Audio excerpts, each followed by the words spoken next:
Lecture 6. Things about you guys, and I always apologize for your enthusiasm, but anyway, she says some of you are coming into her class, so you'll have seats. That's great. That's cool. She said she'd appreciate it if you stay out until your class started, so I apologize again that you guys are so enthusiastic. Okay, so the iClicker activity will be at the end of the lecture today. There's still a few people are responding to the questions, but your transponders aren't linked to your name. I think there's 9 students left. I'll try and do any of those up through tomorrow, but as I said, it becomes increasingly more difficult as I have to move everything by hand, all your responses and so forth. So try and get that done tomorrow, and then if there's anybody else, I'll just assuming you're doing it for recreational purposes. Okay, I am up there now. Let me turn the lights down. So we're starting anatomy, and Irma's today. There's a tremendous number of bones, 200 some odd bones, and many, many muscles, and the names of which to learn, it gets kind of daunting, especially since you have some other things to do in your class, in your lives. First of all, a word about the importance of this, although I'm primarily a physiologist and only have you learn the same number of terms that they learn in the lower division class, it is important, as much as I don't enjoy teaching it either. It'd be difficult, for example, to learn the function of an internal combustion engine without knowing the pistons and the cylinders and what a spark plug is and so forth. So we have to start out at least giving you some amount of these terms that are critical to understanding the story. So it is an important part of the class. I can't present the class without going through it. It's anatomy and physiology class, as much as I don't enjoy it that much. But one of the problems in learning it for you is most of you have had anatomy either in other A&P classes or in high school in other forms, and so you feel like you already know it, and so when you hear radius or the ulna or humerus, you think, oh, it's in the arm, and you feel comfortable with it, and then you get into an exam, you can't remember exactly on which side of the lower arm it is or this and that. So you got to remember that even though generally you may know the terms, you should make sure that you review them enough to know them for sure. And I think if you're in the lab, that definitely happens, but often if you're not, you kind of breeze over it. So make sure that you do review the structures we talk about and understand where they're located and their structure. It helps somewhat to organize this learning in your brain, and I try and present, for example, these in an order as does every textbook so that it makes a story. So in case of the skull that we'll do today, we always first talk about the cranium, or the part of the skull that surrounds the brain, describe the walls and the roof and so forth with that. And we talk about the facial bones, and we go down to the spinal cord. So we try and organize the thing in groups, and you should do this in your own mind. Try and organize the structures and the names of them in some pattern. A lot of these are named by Latin names, and actually, even if you haven't had Latin, many of these have origins, similar origins to our English words, and if you just learn a little bit about the terminology, sometimes it really makes it easy. For example, parietal bone is on the walls of the cranium, on the side of the cranium. The word parietal comes from the word wall in Latin. And so many of these terms just have very simple meanings, and if you remember that, it makes the learning of the structure and remembering the structure easier. And finally, nothing takes the place of repetition, unfortunately, and this is classic memory kind of thing. There are all kinds of mnemonic devices. There's little cards with pictures of the skeleton on them and all kinds of things that are easily purchasable in bookstores around the country. So if you have some of those little cards or some little device you can carry around with you, it makes it useful to use your time well when you're waiting in line at Publix or why not on 595? Nobody else is looking at the road. Some use it, or in the unemployment line, wherever you spend your time, it would be something to do during those boring times in your life. And finally, one word of comfort. Yeah, I think if there's anything a biology student learns to do in college is memorize huge lists of terms. And so most of you are like a flash drive. I can give you 10 words and you'll know it in 30 seconds. So if you look at my past exams, the students almost get 100% on these questions. So definitely it's something you need to do, but you do it very, very well. Okay, so let's move on. So just like we talked about the integumentary system being the organ system, so is the skeleton. It's formed from several different tissues that are working together for common purpose. And one of the things that's interesting about the skeletal system is people don't think of it as living. And we see skeletons hanging in closets or in labs or wherever they hang. And we think, oh, that's our skeleton, and we don't realize that it's not the same shape that it is in your body. It's living tissue. It has nerves going to it. It has blood vessels going to it. And if it isn't receive nutrition and have waste removal, it becomes very fragile and fractures very simply. So it is an active, very functioning tissue, and we'll talk about some of those activities as we go on. What is the function of the skeleton? Well, you all know that it supports your body. If you could picture your body without a skeleton, you look a lot like a jellyfish. You kind of splat out wherever you sit or stand. So it supports us in our position, of course, protects some of our softer tissues. So the rib cage protects the lungs, which are extremely delicate, and heart from any bruising or activity. The bones, in many cases, the cranium's a great example, is in the spinal cord, protects very soft nervous tissue. So many cases, otherwise very soft tissue would not be near as so well protected. Of course, we, like a lever system, use the skeleton as a means to move around our environment through use of skeletal muscles, as we'll talk about in the next section.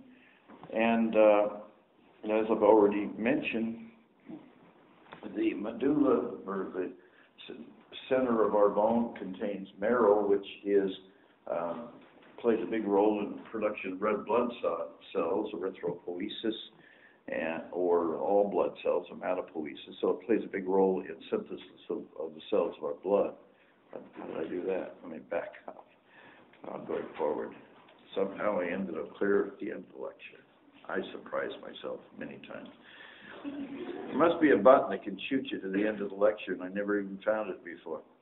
Okay, so mineral hematopoiesis. Another thing, homeopoiesis, very important difference in the word.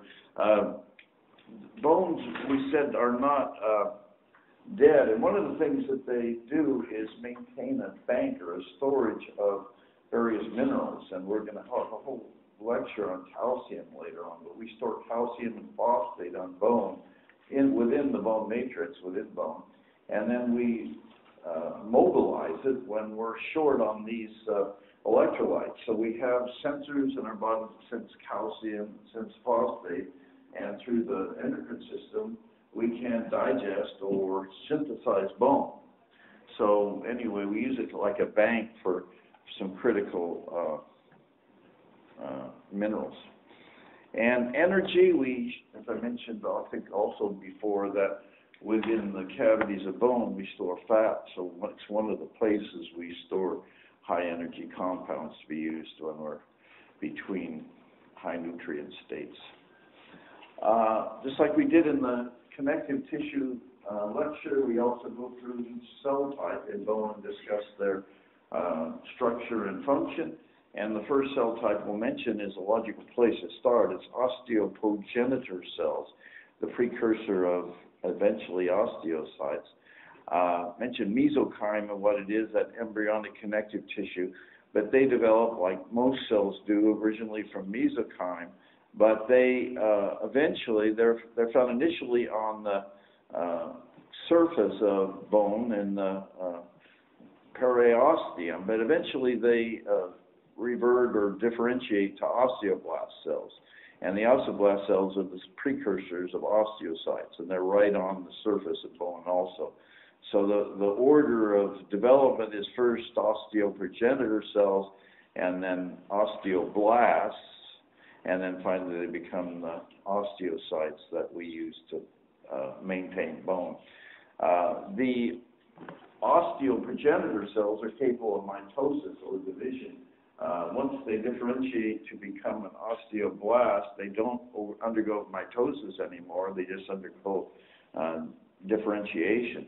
So they slowly develop into an osteoblast, and any cell with a suffix blast means it's embryonic, it's causing development or important in development. And osteo stands for bone, so these are cells that lead to bone development, and essentially the most responsible cell for producing that matrix that we talk about composes bone, very complex, that we're going to talk about in a minute, mixture of calcium and phosphate and all types of other minerals. So the osteoblast is the cell that lays down the bone matrix. And finally, the osteocyte, there's far more osteocytes than any other cell in bone, but they're isolated in this lacuna, or these little pockets within the bone we mentioned before, and they have long processes that extend out from those lacuna. And the holes that they go through in the bone matrix are called caniculi. And so the osteocyte itself is a very interesting looking cell. It looks a lot like some type of neural cell, but it has all these long processes that travel through those caniculi. Those caniculi are where these processes, the osteocytes, connect with the next osteocyte or the neighboring osteocytes, and they're fitted with gap junctions, which we mentioned before. And so the gap junction makes the cytoplasm of all the osteocyte cell family continuous. So they pass nutrients through the matrix of all the cytoplasm of all the cells, as well as removes waste products. So there's no blood vessels of any magnitude that go deep into the muscle. And so it's through these processes and gap junctions between the processes that allow the nutrients and waste products to get in and out of osteocytes. The main function of osteocyte is not to lay down the bone matrix. That calcium matrix is produced by the osteoblast, and once it's done producing it, the osteocyte's locked within the matrix, so it no more lays down the bone matter. What it does is it's a sensory cell, and it wasn't understood very many years ago, but it's a mechanosensory cell. What we found out is if you stress bone, it, through release of chemicals, initiates either inhibition of osteoclasts, which I haven't talked about, which are cells that digest bone, or stimulation of that osteoblast family that I already mentioned. So if the bone is continually going through stress, it will lay down more bone, and it's the sensory function of osteocytes to induce the osteoblast activity. It's one of the reasons we continually tell senior citizens and other kind of lazy people, not that all of us are, but I certainly am in the family. But anyway, to get up and move, because the more you move, the more stress you put on your bones, and the bones will continue to grow and develop. If you just sit in front of the couch all the time, your bones are going to become more and more brittle and subject to fracture. So anyway, it's the osteocytes that sense that and keep the bone strong. The other family of cells is actually derived from other phagocytic cells. It's called an osteoclast. It comes from the monocyte cell family, and it functions to digest bone, or what we call resorption. So this osteoclast release enzymes that digest the matrix and release this calcium phosphate material back into circulation. And I said a second ago that bone acts as a bank for these minerals. So here's the bone matrix itself. The bone material is, we often use the term hydroxyapatite, but it's a very complex calcium phosphate molecule that this describes as formula. But there's also, in addition to hydroxyapatite, calcium carbonate, magnesium hydroxide, and other minerals that play a role. However, the majority of it is this hydroxyapatite. And as I mentioned before, like many other of the very dense connective tissues, there's copious amounts of collagen that, like the reinforcement bar of cement, give further strength to bone. I briefly mentioned when we were talking about the histology lecture last week that we group bone into two families, compact and spongy bone. And this whole long bone figure shows you that the spongy bone is located at the ends of bone, which we call epiphysis, which I'll show you in a better figure in a minute. So the large ends of bone, long bones, have this spongy type matrix. It's represented over here. And it's a network of struts and plates, they call it, but these kind of net-like structure of bone, and it's fairly strong for what it looks like. So this is what they call spongy bone. And then compact bone is represented here by this surface area. So it's found on the surface all the way around long bones, and it's much more dense than spongy bone is, and more and stronger. And the structure again of both the trabecular spongy bone as well as compact bone is made up of these concentric rings of this matrix material. And we refer to it often as a Haversian canal system. So each of these clusters of concentric rings is called a Haversian canal system, or an osteon is also used. And it consists of a central canal that the blood vessels, the arterioles and veins and nerves go through, and then it's surrounded by layers, a matrix that we call lamella, and in between the layers are these little rooms or lacuna that osteocytes sit in. And so as we lay down bone, we lay down more and more of these circles of matrix, and then after each circle there's some new osteocytes that lay down on the surface of it in the lacuna. The central canals that go the length of bone are interconnected by, sometimes they call them horizontal canals, and other people call them Folksman's canal. So there are interconnecting canals that hook together the central canal, and they're called Folksman's or horizontal. And they, of course, again have the blood vessels and the nerves going through them. Said before, the little caniculi that come out from each, almost like a spider from each lacuna, is where the cell processes from the osteocytes interconnect by gap junctions. The surface of most structures in our body covered by connective tissue, and bone is no exception. We call it periosteum, which literally means on the surface of bone. And it's dense connective tissue, but there's a layer inside of that, which is where those osteoprogenitor cells end up developing, and that's what we talked about before. And the purpose of the periosteum is to protect the bone from outside influences, and since it contains the osteoprogenitor cells, it participates in growth and development.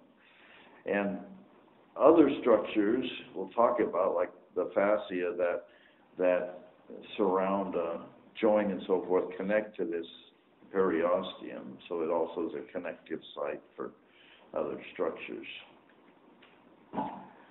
The inner cavities of bone is also covered by a membrane, and it's called endosteum, and there's another layer of osteoprogenitor cells there.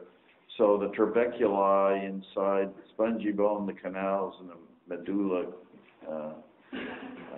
all the empty zones, if you will, within bone are covered by endosteum. Almost every chapter of the A&P book has a couple pages on development. I just want to make a couple major statements.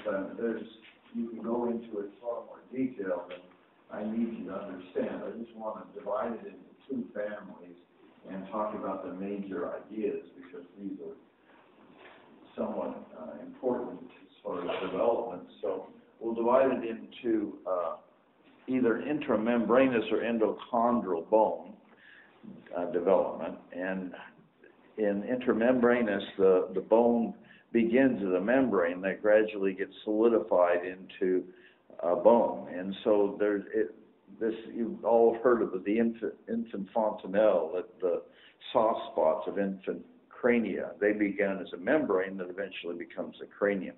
And so do the ribs and the sternum. So these unique brains begin as a connective tissue membrane, and then the mesenchymal cells differentiate into osteoblasts and eventually become bone. So anyway, it's definitely a minority of bone forms that way, but these unique bones, the bones of the cranium, ribs, and sternum, form this way. Most of our bones in our body begin as cartilages, so they call it endochondral. In other words, the body makes a model of that bone in terms of cartilage, for example, in this long bone in an embryo, and then gradually as cartilage becomes solidified or ossified into bone. So it usually begins in the called diaphysis, the center of the shaft, and then it proceeds down both directions as it becomes more and more solidified. Let me mention one other point, about that. And we'll get back to this in a section later on. But the last part of long bones to become ossified is in a region between the shaft of the bone and the head, so called between the epiphysis and diaphysis. So this little area right here is the last place to be ossified, and we call it the epiphyseal plate.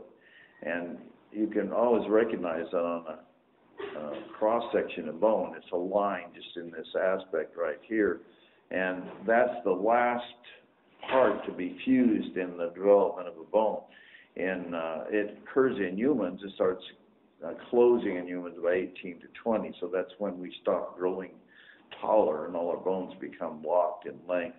And the activity of this is affected by hormones, and we'll talk about the effect of growth hormone later on and other hormones on this activity in this epiphyseal plate. But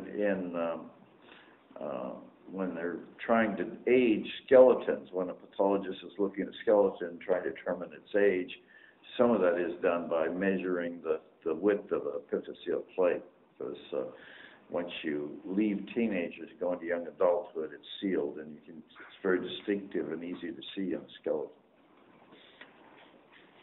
Okay, we usually divide bones into groups based on their overall shape.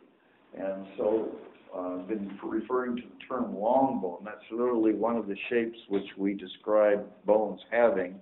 And the bones in that family are listed here. Femur and fibula, even down to the phalanges and the fingers, are called long bones. And terms which we use all the time are the diaphysis for the shaft of the long bone, and the epiphysis for the larger swollen ends. So the ends are called the epiphysis, and the diaphysis is the shaft. There's the one that's closest to the central core of the body we call proximal, and distal, of course, is further. I've already mentioned the epiphyseal plate. I mentioned the articular cartilage, the periosteum, the endosteum, and the compartment within bones called the medullary cavity. So anyway, those are major terms that we use all the time in talking about bone. I think I probably listed them all after I've already said them. Okay, the next class of bones are called spongy, or short, and they're almost made up of totally of spongy bones. So short bones are cube-shaped, kind of a strange name. So we have long bones and short bones. And short bones are kind of short and cube-shaped. They're almost all spongy bone. And the only ones in that family are the carpals in the wrist and the tarsals in the hands. For some reason, they thought I had a figure. I don't know what happened to the figure. Maybe it's on yours. It disappeared somewhere.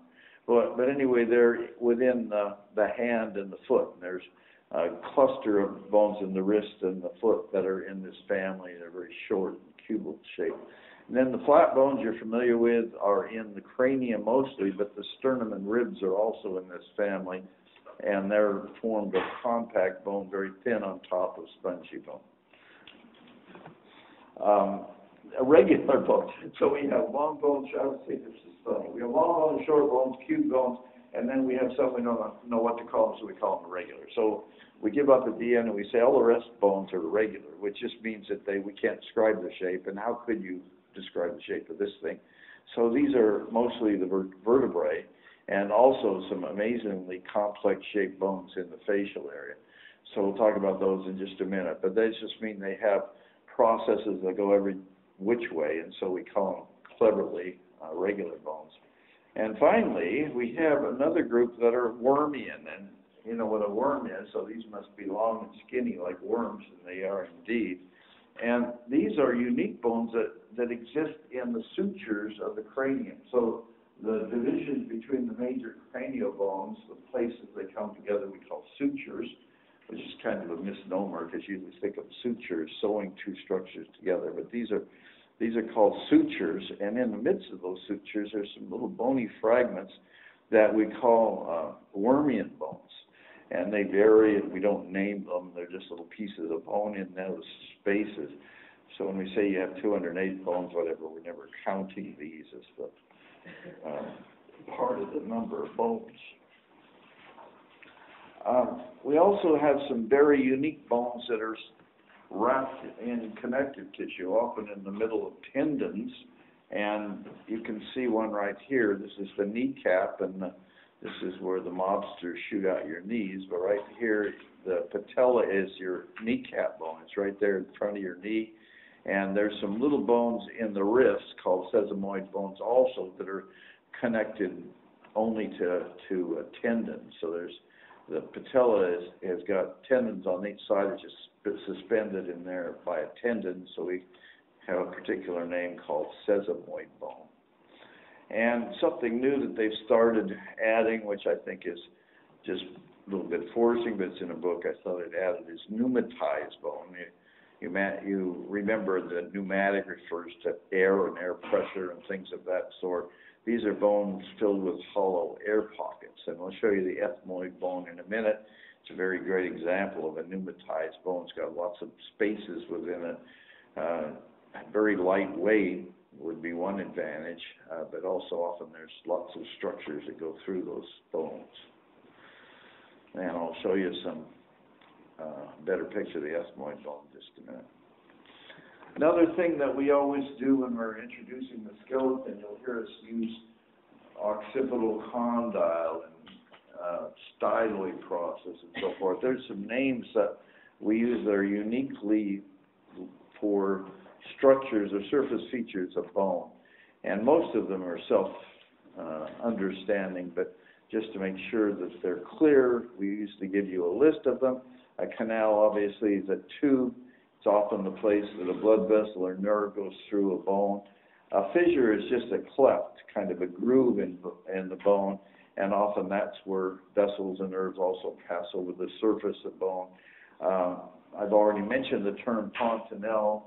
Again, infant soft spot. When infants are born, you can touch their head and feel it's very soft in spaces, and we'll show you that at the end of this lecture. But these are places where intramembranous bone will develop. They'll eventually become part of the skull, but hasn't completed when they're born. A sulcus is a furrow. It's larger than a fissure for some reason, and I don't know who made the decision, but we have some of these fissures we call sulcuses because they're a little bit wider for some reason. And it's just, it's just how we learned the name, and now we've called it that for hundreds of years. A meatus is a lot like a canal. It's essentially a canal, but again, for some reason we started calling some canals meatuses, but the most famous meatus is the external auditory meatus, or the ear canal, but there are usually some canal that's a major structure of the bone. We do have a lot of prominences on the surface of bones, which we call condyles. They're large, smooth areas that protrude out from a bone, and most often they're attachment sites for our major tendons that hook the bone to another bone. So often they're an attachment site for connective tissue. The head of a bone is the large rounded portion that's usually part of an articulation or or an active site where the bone articulates with another. A crest is a ridge or border, and probably the most prominent one we'll show you is the iliac crest on the os coxal bone, but I'll point it out when we get there. It's just a smooth crescent-shaped structure. And epicondyle is like a condyle, but it's usually another process right more superior to the condyle, and so we call it an epicondyle. And finally, I think this is the last one, there's a couple tuberosities that I'll point out when we go through a skeleton. It's a strange name. It just means a very irregular surface. And the most prominent one, roughened surface, is the ischial tuberosity, which is where you sit. I guess years of sitting on rocks or whatever, we ended up with very roughened part of our os coxal bone that I'll mention when I get there. Oh, I got another one. Trochanter is only on the femur. It's only mentioned for one bone, and it's just a big name. It's just a name for a big process on the femur, the largest bone in our body. Ah, these never end. A shallow surface rather than a groove is called a fossa. And I will show you, these are often articulation sites, and I'll show you the mandibular fossa in just a minute. And there are all kinds of tables of these, and so just so you have seen one, but this book, I think every book has a list of these processes. Okay, so that's kind of the introductory material. What I'd like to do today, and the time I have left, is introduce almost all of the axial skeleton as much as I can. We always divide the skeleton into two large clusters of bone, appendicular and axial. It's just convenient. This book has, the book that I have listed on as the anatomy book, has 3 chapters. An introductory chapter that goes through bone development and bone structure that we've already done, and then 2 other chapters, one that I'll be going into now, which is the axial bone skeleton or axial skeleton, and the other is the 3rd chapter, is appendicular. These are colored in this diagram, so the appendicular is blue, and the tan would be I said that backwards. The axial is blue, and the tan is appendicular.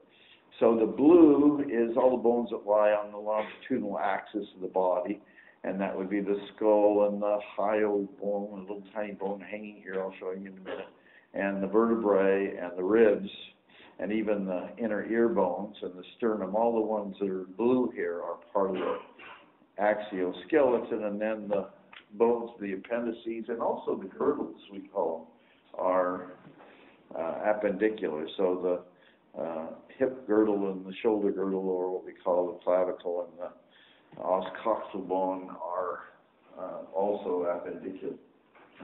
I've seen even graduate exams that ask which of the following bones are part of the appendicular. So it's really easy to learn, but it should be something that you know when you go into the exam. It's not a big deal. And this is a list of the 206 bones we commonly say are part of the skeleton, and which of them are appendicular and which of them are axial. So we're going to start out with the skull, and again, this goes to trying to put things into organization when you learn them. So we're going to talk about the cranium and the sutures, and then go to the facial bone. So we'll keep everything in some sort of a context, hopefully as we go through it. First of all, sutures are connection sites for the major cranial bones. It says immovable, and I can't ever say that without laughing to myself. One of the osteopathic philosophy, I used to teach at DO school, some of you know, and part of their story, manipulative therapy, is that they can not only practice therapy through manipulation of the body, but also diagnose some diseases. But one of the more bizarre things I did was I went to a seminar on cranial manipulation where this man had to be 95 years old, explained how he manipulated these sutures in order to relieve pressure in the brain. And I tried to interject that they can't be manipulated, but I was overvoted. Anyway, every time I see immovable joints, I remember him standing up there talking about cranial manipulation. Okay, so there are a couple major sutures. Between the frontal bones and the parietal bone is a suture called the coronal suture. So it would be right across here, as in crown of the head. So the coronal suture goes right behind the frontal bone. The second one is the sagittal suture. It goes right between the parietal bones, right through here. The third suture is called the lambdoidal. It's easy to remember. Think of the little lambdoid symbol, and here it is represented. So the lambdoidal suture is right through here. And so it's between the parietal and the occipital bones. And finally, the squamosal suture is between the parietal and temporal bones, so you can barely see it here on the side. So here's the temporal bone, and the parietal bone's right in here's the squamosal. Let me have a figure of it right here. Yeah, so this is the squamosal suture right here. So coronal, squamosal, lambdoidal, and you can't see the sagittal suture on top. So the cranium specifically describes the bones that surround the brain. And that, so it encloses and protects the brain. It also sites for a lot of muscles to attach for the facial emotions and so forth, as we'll talk about. And then the other bones on the anterior part of the cranium are referred to as facial bones. So we're going to start talking about the cranium first. And the first one's easy to remember. The frontal bone is on the front of the cranium, pretty easy to remember. It forms the forehead and also the roof of the eye sockets.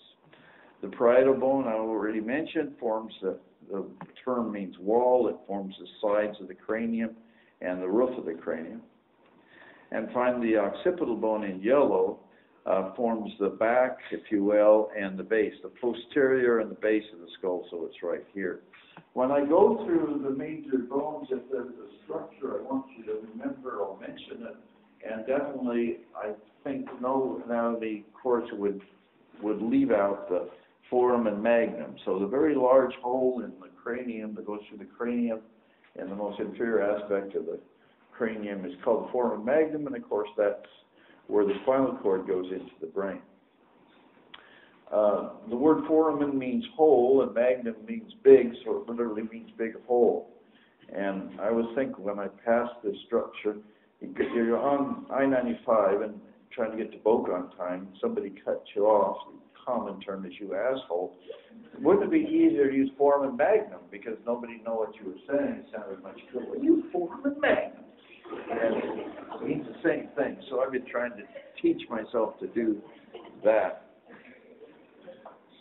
Also on the occipital muscle are two little articulation sites for the first vertebrae, the axis. And so it articulates on these two sites.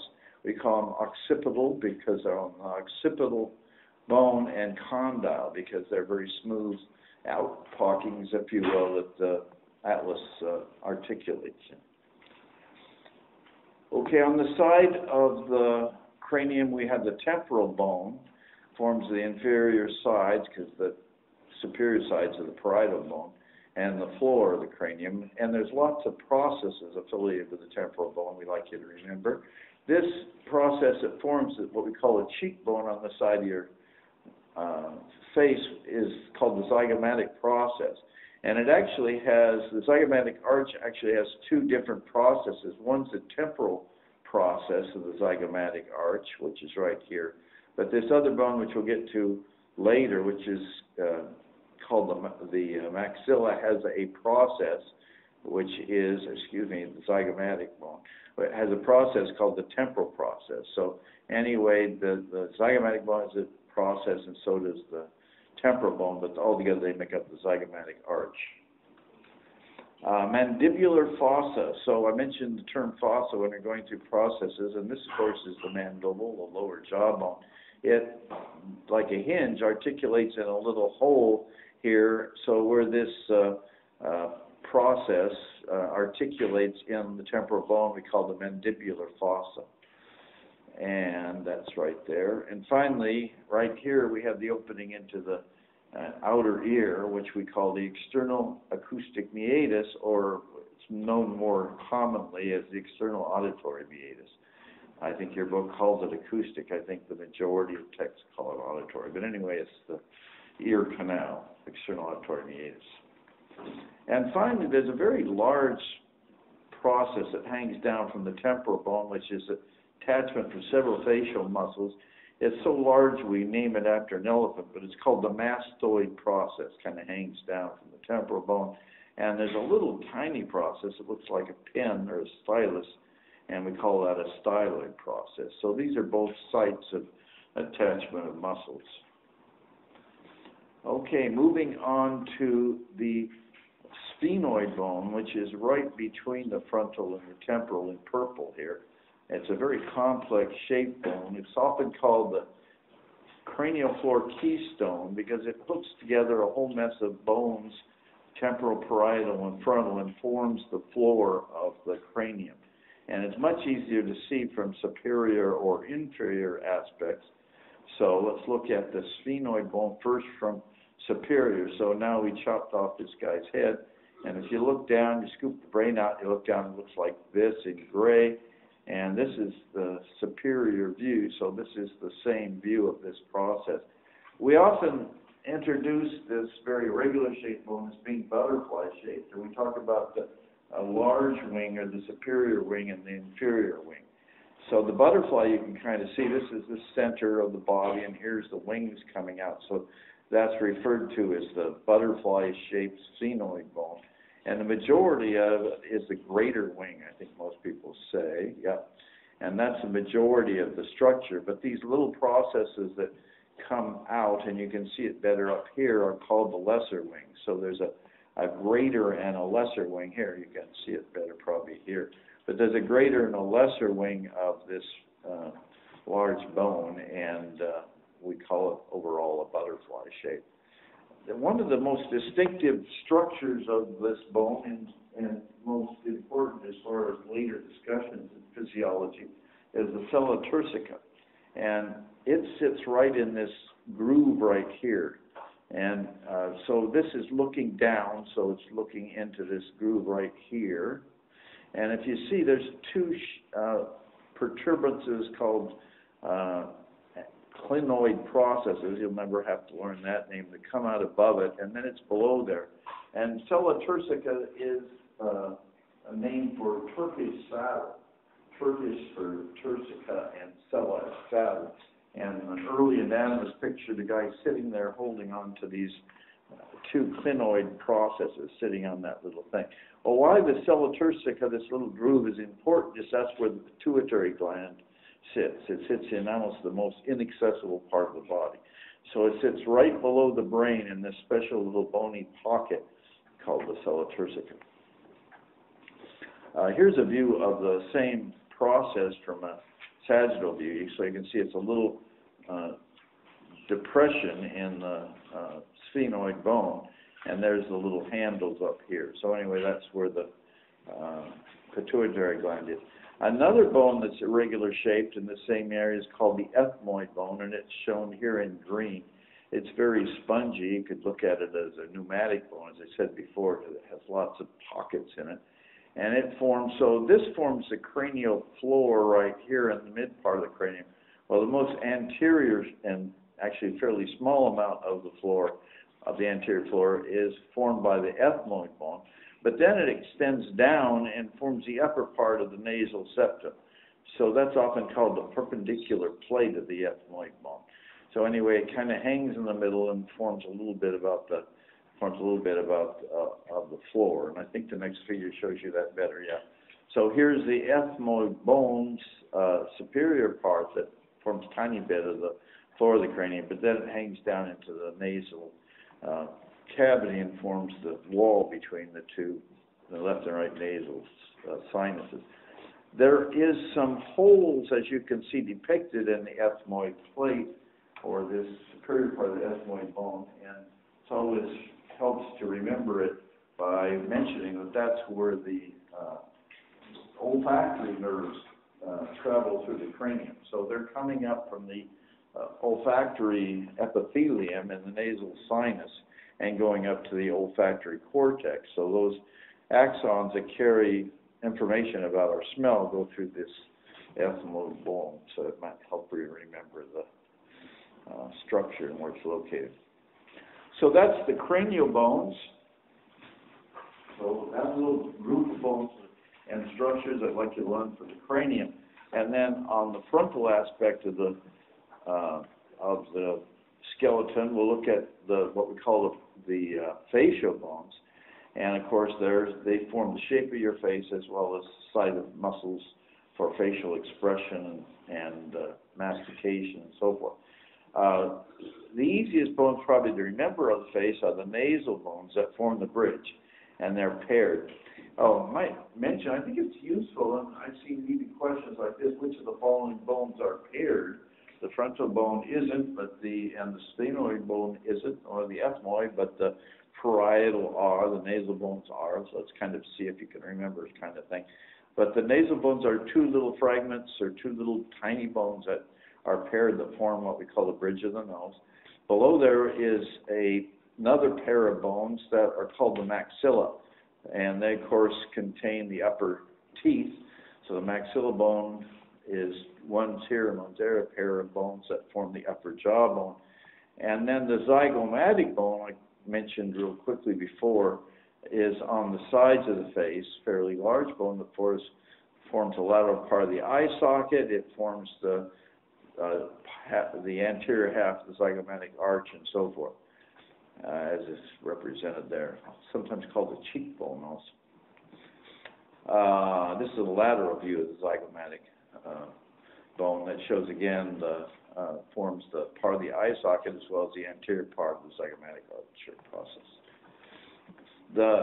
Also easily shown from this view is the mandible, which is our lower jawbone, and as I said before, it articulates in this mandibular process of the temporal bone.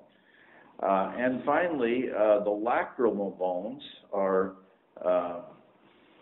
shown right here, and they're little tiny, even smaller than nasal bones, kind of little fragments of bone, if you will, that are just posterior to the maxilla. So here's the maxilla. I should have put them in another color.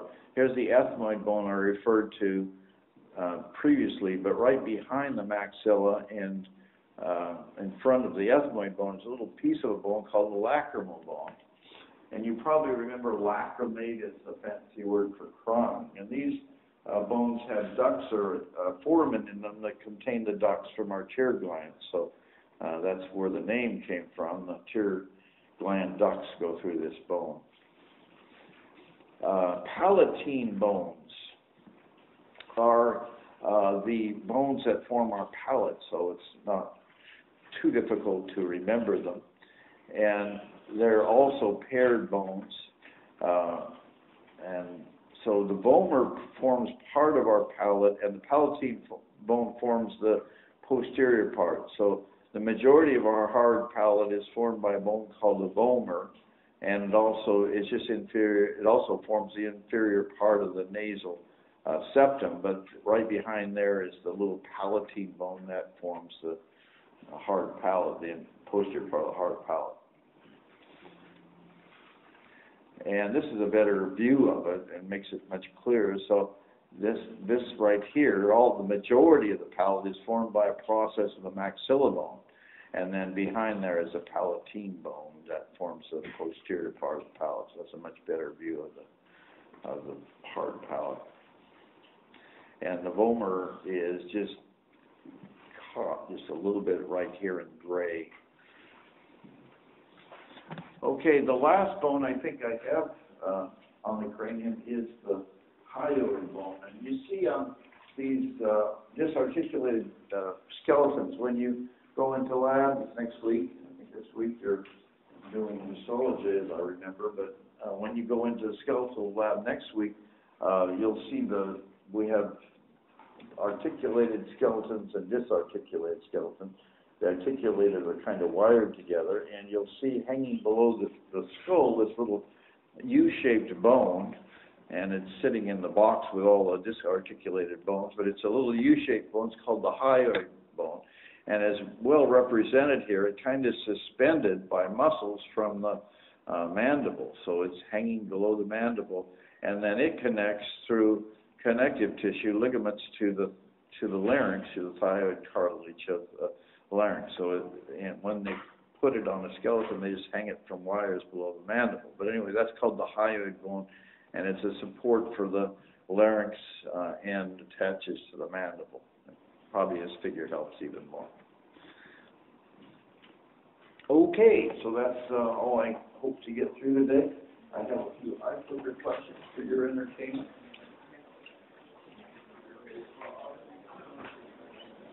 Can't wait to get out of anatomy and have some interesting eye-clickers again. So hopefully they'll be more interesting once I get back to physiology. Okay. As soon as you're ready, the first question. We had the integumentary lecture last time and talked about different glands, and I mentioned one of them is affiliated with all the hair. Which of these glands is affiliated with the hair? Oh.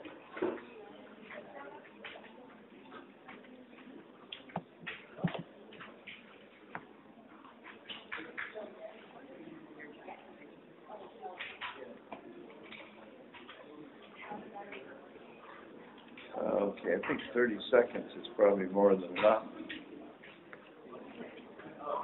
I need to get the clock set on this. So 5 seconds left. Everybody in? Okay, let's see what she did. So, wow, pretty easy story. So sebaceous glands are the glands that are affiliated with your hair follicle and produce that oily material. Okay, question 2. Where are the mitotically active cells in the skin? In which of the layers?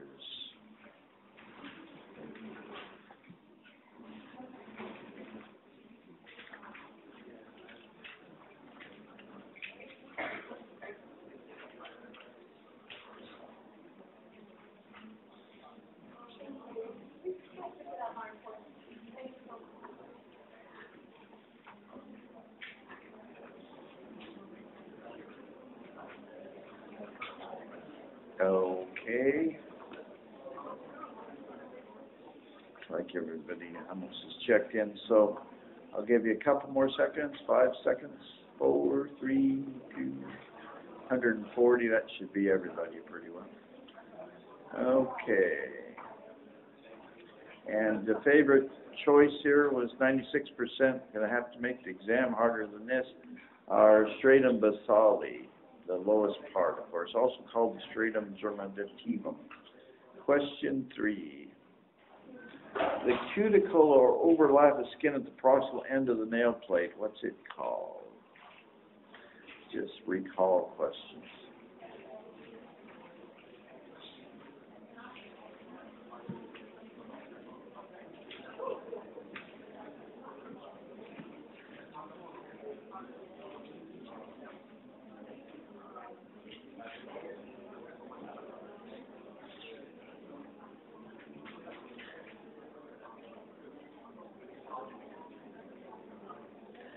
You'd probably do a little better on the exam if you could discuss the questions and look through your notes too. Okay, a few more seconds, 5 seconds. There should be 1 or 2 more people here. Okay, that's enough time, I think. And the correct answer is B, Bonychium, also cuticle, called cuticle. For 74, that wasn't quite as good as the others. Number 4. We usually use skin as an example of which type of epithelium.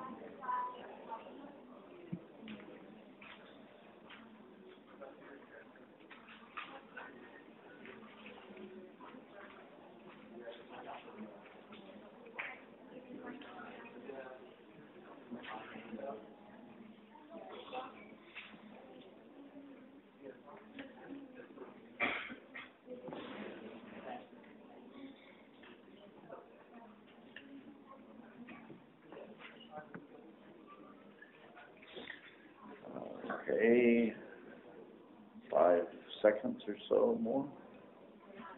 4, 3, 2. Okay.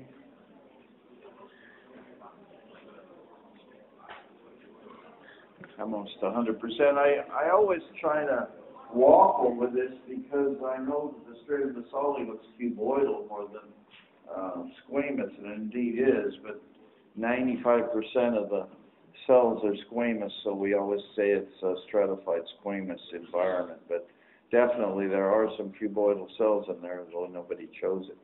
But it is stratified squamous. Okay, number 5, the last question today.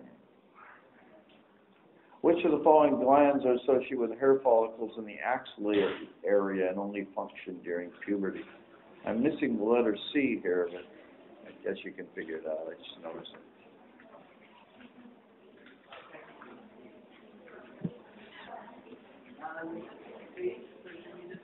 Just answer the letter that it says, right?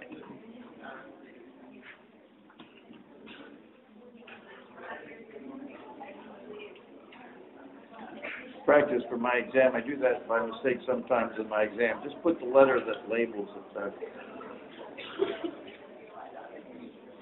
Okay. A few more. 4. See what you put down. And 91% got it. It's applicable. Okay. That's it for today.